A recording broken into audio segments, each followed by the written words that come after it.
जनवरी 2023 सदगुरु कबीर आश्रम तुलसिया, जस्ट उसके बगल में ये गांव संत श्री भजनानंद साहेब जी उर्फ भागरथी दास जी यह सत्संग ज्ञान यज्ञ का आयोजन रखे हैं।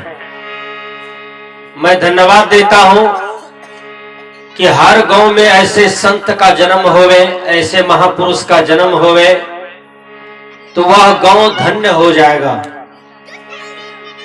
सदगुरु कबीर साहब भी यही काम करते थे, बाबा मिही भी यही काम करते थे, भगवान बुद्ध भी यही काम करते थे। जो आज भजनानंद साहब इतना रुपया खर्च करके और मंच पर भी आए, समाज को ज्ञान का रोशनी दिए। यह समूचा समाज और राष्ट्र के लिए जीवन जी रहे हैं भजनानंद बाबा। जो व्यक्तिगत जीवन जीते हैं वह जीवन पशुवत कहलाता है।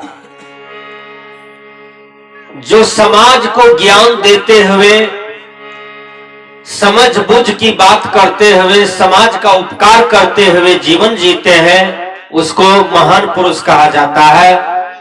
तो आपके गांव में हमारे भजनानंद साहब जी सभी मानव में वह एक मानव है।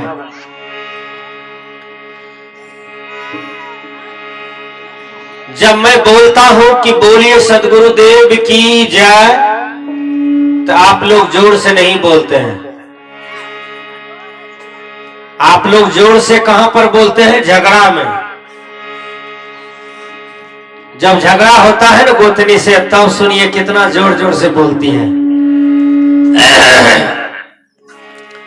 पड़ोसिया से झगड़ा होगा तब देखिए 7 पुश्तैन की बात उखान उखान करके बोलेगी, हल्ला कर करके बोलेगी। माता साहब झोटा भी पकड़ लेगी, जोर से छोड़बे नहीं करेगी। तो वहां जोर से आप लोग बोलती हो। जो गंदा काम है वहां जोर लगाते हैं, जहां गंदा विचार है वहां जोर लगाते हैं, जहां गंदा व्यवहार है वहां जोर से बोलते हैं, ताकत लगाते हैं, बल लगाते हैं। लेकिन जहां सदगुरु की जय जयकारा होता है वहां आप लोग जय जयकारा बहुत कम से लगाते हैं। कोई कोई तो नहीं हो बोलती है कि लोग सुन लेगा तो लाज हो जाएगा है? एक माता जी से हमने पूछा कि आप सत्संग में क्यों नहीं गई थी? कहा बाबा बहुत लाज लगता है। वही माता जी को हम देखे अल्लाह रुदल का नाच हुआ तो सबसे आगे में बैठ करके आंख फाड़ फाड़ के देख रही थी, नींद कमैया करके देख रही थी।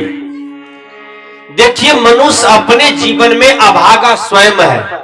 अभी सत्संग हो रहा है, आज सत्संग की शुरुआत है, जो कि बहुत आदमी अभी सत्संग में नहीं आए हैं और जो बिरले हैं वो सत्संग में आ बैठे हैं। अपने जीवन में अभागा मनुष्य स्वयं बनता है और भाग्यशाली भी मनुष्य स्वयं बनता है। कहिए कैसे? बुरा कर्म करने में आगे रहता है, अच्छा कर्म करने में आगे नहीं रहता है। कोई अच्छा काम यदि समाज में करता है तो उसको प्रोत्साहन देना चाहिए, उसको पीठ थपथपाना चाहिए, छल नहीं करना चाहिए और थोड़ा सा धन रुपया दे करके उसको आगे बढ़ाना चाहिए। चाहे धर्म काम हो, कोई भी अच्छा काम हो तो समाज को प्रोत्साहन देना चाहिए और उसके साथ उसके नीति में गलत नहीं करना चाहिए। मैं बता देता हूं कि जो राम नाम को अपने मुख से कभी नहीं बोलते हैं, जो ईश्वर का नाम, गुरु का नाम अपने मुख से नहीं बोलते हैं, ऐसे आदमी पछता पछता करके दुनिया में मरते हैं। जब उसको बड़ा बीमारी धर लेता है मरने के काल में, तब वह रोता है कि हम दुनिया में आए और क्या सब किए। उस समय पछताता है। उस समय बेटा पुतो भी काम नहीं देता है, धन दौलत भी काम नहीं देता है, भाई भतीजा भी काम नहीं देता है। तो सदगुरु कबीर देव कहते हैं, सदगुरु कबीर देव कहते हैं, धन दौलत से एक दिन खाली होगा हाथ, अंत समय भगवान का भजन जाएगा साथ। अंत समय क्या साथ जाएगा? भजन, भक्ति, सत्संग। 10 रुपया दान में दिए हैं अच्छा काम में, वही साथ में जाएगा। इधर कितनों रुपया आप जमा कर दीजिए बेटा बेटी के लिए, कुटुंब परिवार के लिए, वह रुपया आपका नहीं है, वह रुपया भी छीन लेगा और आपको गर्दनियां मार के हटा भी देगा। गुहाली घर में खटिया लगा के कहेगा वही सो।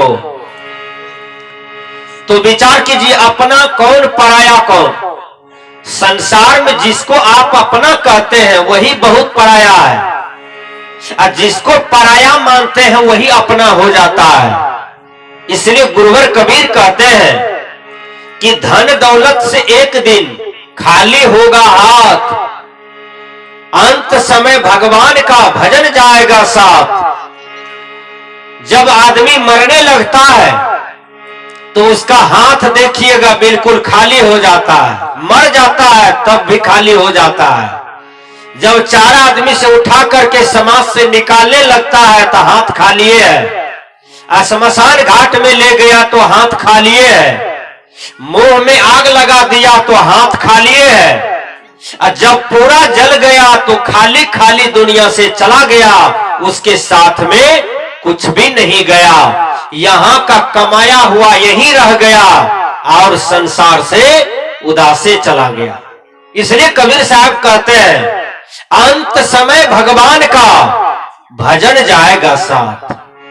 ए दुनिया के लोग, तुम कहां यहां वहां भूले हो? ये माया को जो तुम अपना मानते हो, या संसारिक विषय वस्तु को अपना मानते हो, यह तुम्हारा अपना नहीं है। यह कुछ भी काम नहीं आएगा। जो अपना है उसको भजो, उनको संग्रह करो। वो है धर्म, वो है सदकर्म, उन्हें संग्रह करो। एक बूढ़ा बाबा संसार से जा रहा था और रो रहा था कि अब तो हम इस दुनिया से जा रहे हैं, गांव छूटेगा, परिवार छूटेगा, बेटा बेटी छूट जाएगा, कमाया हुआ दौलत छूट जाएगा। तो वो रो रहा था काफी कि अब तो हमारा सब चीज छूट रहा है। कबीर साहब जी ऐसे आदमी को देखे और कबीर साहब बोले, क्यों रोते हैं? तो उस आदमी ने कहा,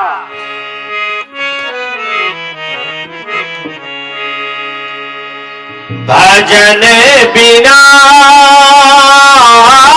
रे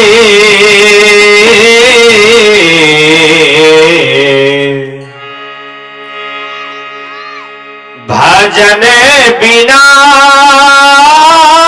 रे भजन बिना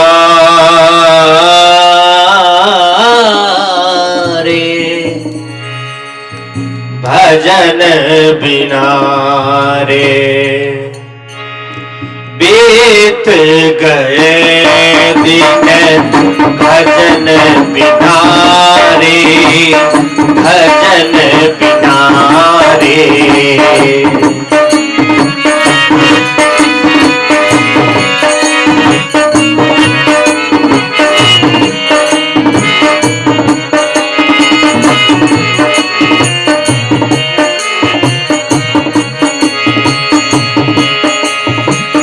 भजन बिना रे भजन बिना रे भजन बिना रे भजन बिना रे बीत गए दिन, भजन बिना रे भजन बिना रे।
खनारे, माने खनारे,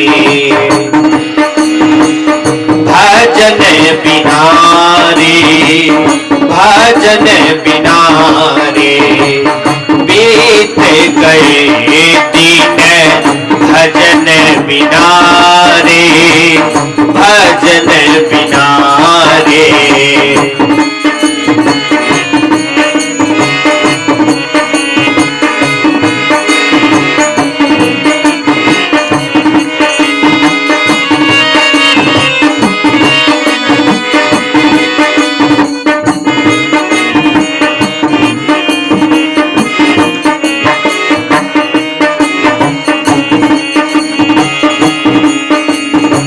कबीर साहब जी कहते हैं, बाल अवस्था खेल गवायो, जब जवानी तब मान घना रे। जब बच्चा जन्म लेता है तो वह कुछ दिन मां के गोद में पलता है ना, और उसके बाद बच्चा पैदल चलता है, गिरता है, उठता है, बैठता है। मां बाप चलना सिखाता है, फिर बोलना सिखाता है, फिर हाथ में पट्टी पेंसिल देता है। यानी बच्चा जो है वह क्रीड़ा करता है, वह खेलता है, वह कुछ समाज से सीखता है, परिवार से सीखता है। उसके बाद वही बच्चा जब जवान हो जाता है तब शादी करता है ना, शादी करता है। उसके बाद उसकी बीवी आती है, फिर उसको 3-4 बच्चे हो जाते हैं। आपके पैर में यदि एक ईंटा बांध दे और कहे चलो मुरलीगंज, आपका दोनों पैर में एक एक ईंटा बांध दे और कहे चलो मुरलीगंज, मजा आएगा ना चलने में? मजा आएगा? वो 5-5 किलो का ईंटा है, उसको घिसियाते घिसियाते मुरलीगंज जाना है, कितना बोझा बुझाएगा। अब फिर 2-2 ठो ईंटा बांध दे पैर में, कहे चलिए बिहारीगंज दोनों आदमी, हम खाली पैर हैं, आई आपके दोनों पैर में 2-2 ईंटा बंधा हुआ है, तब कैसा लगेगा? कितना दुख होगा, कितना ऑब्जेक्शन लगेगा, कितना भार बुझाएगा, पैर थक जाएगा। तो जिसको संसार में ज्यादा बच्चा हो जाते हैं वह परिवार बहुत ज्यादा बोझ का घर हो जाता है। इसलिए बड़े बड़े विद्वान कहते हैं कम परिवार सुखी परिवार।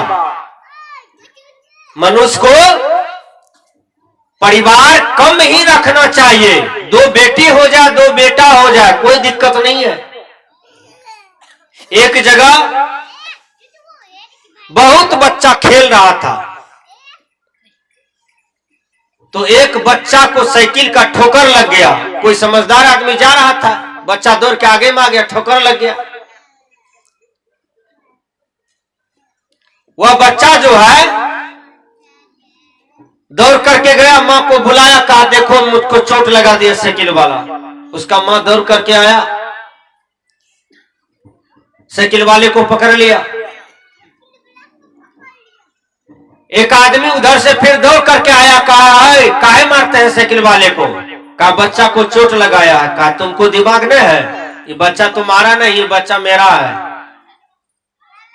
तब वो ठीक से देखा तो कहा हाँ ये बच्चा तो मेरा नहीं है, बच्चा तो उसका है, क्योंकि उसको 16 गो बच्चा था। 16 बच्चा में वह जल्दी पहचान भी नहीं पाता था कि हमको 16 गो बच्चा है, ये सबसे छोटा है, मझला सजला जय नंबर पर आवे तो उसको ठीक से पहचाना। तो विचार कीजिए, आदमी को कम परिवार रखना चाहिए। कबीर साहब ने कहा कि तृष्णा मत बढ़ाइए, धन की तृष्णा, परिवार की तृष्णा, कर कुटुंब की तृष्णा। तृष्णा से मनुष्य को दुख का सीमा नहीं रहता है। संस्कृत के विद्वान ने कहा कोवा दरिद्रो ही विशाल तृष्णा। भारी तृष्णा क्या है? भारी तृष्णा का परिणाम क्या निकलेगा? का दरिद्र कौन है, का भारी तृष्णा वाला, जिसके अंदर में है 91 से 92, 92 से 93, 93 से 94, 94 से 95, 95 से 96, 96 से 97, 97 से 98, 98 से 99, 99 से 100 बनाने की फिक्र में ये संसार के लोग हमेशा गाल पर हाथ देख करके दुखी है। भाई का हक मारता है, बेटी का हक मारता है, ससुर का हक मारता है, पड़ोसी वाले का जमीन बेईमानी करता है, टका बेईमानी करता है, केवल जोड़ने की फिक्र में इतना बड़ा बड़ा कुकर्म करता है। तो गुरुवर कबीर वो बाबा से पूछे, आप तो मरने वाले हैं, आप रोते क्यों हैं? तो बाबा कहते हैं, बीत गए समय भजन बिना रे, बीत गए दिन भजन बिना रे। बाल अवस्था में हमने खेल में खेला है, और जवानी में विषय में झेला, भोग में झेला, आई बुढ़ापे में रोग पकड़ लिया, आप बैठे बैठे दुख भोगते हैं, अब कोई बात भी नहीं सुनता है। तब कबीर साहब ने कहा, और कोई गति है आपका? कहा सुनिए तो, लोभे कारण मोल गवायो,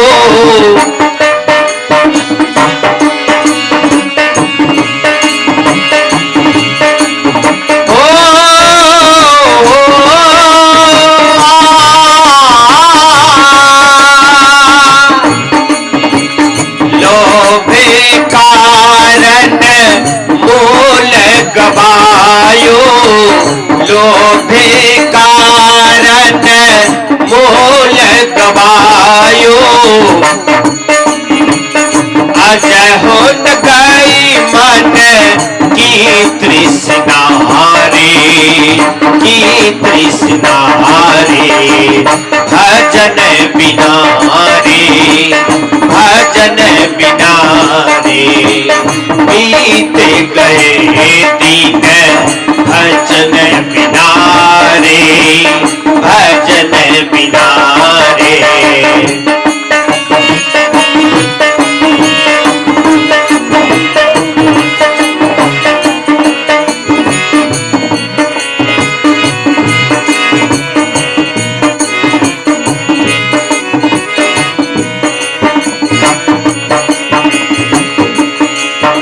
लोभ में जीवन चला गया, तृष्णा में चला गया, मन के साथ जीवन बीत गया। कहीं सत्संग हो रहा था तो सत्संग को देख करके हंसते थे, साधु महात्मा ज्ञान की बात समझा रहे थे तो साधु के नाम पर थूक फेंकते थे। आज यमराज आता है, अब मुझे दुख देता है, मुझे मार मार के इस शरीर से निकाल रहा है, अब मुझको कोई काम नहीं दे रहा है। जिसका आशा किया वहां से निराशा लौट रहा हो।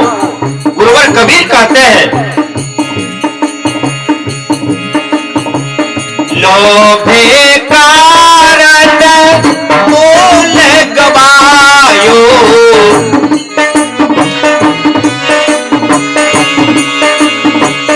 लोभे कारण मोल गवायो, अज हुन गई मन की तृष्णा रे, की तृष्णा रे, भजन बिना रे, भजन बिना रे, बीत गए दिन भजन बिना रे, भजन बिना रे।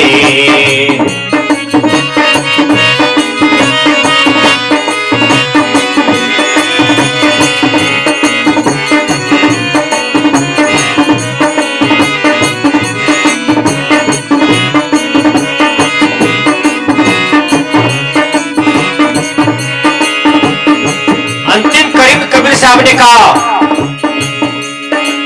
अरे बूढ़ा बाबा, यदि अब भी पार पाना चाहते हैं, जीवन में कभी पुण्य तो आप किए नहीं है, किए हैं पाप। अब पाप से आपका जीवन रूपी नैया नहीं संभलेगा, आपका नैया डूब गया। आप भी थोड़ा सा यदि धर्म कर्म चाहते हैं तो हमेशा राम राम बोलिए और हमेशा सतनाम सतनाम बोलिए। कहा ठीक है।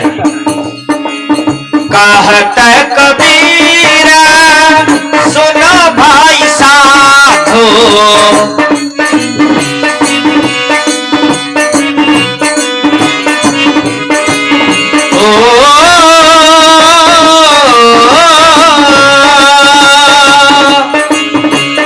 कहते कबीर सुनो भाई साधो, पार उतरी गए संत जनारे, संत जनारे, संत जनारे, संत जनारे, भजन बिना रे, भजन बिना रे, भजन बिना रे, भजन बिना रे, भजन बिना रे, भजन बिना रे, भजन बिना रे, भजन बिना रे।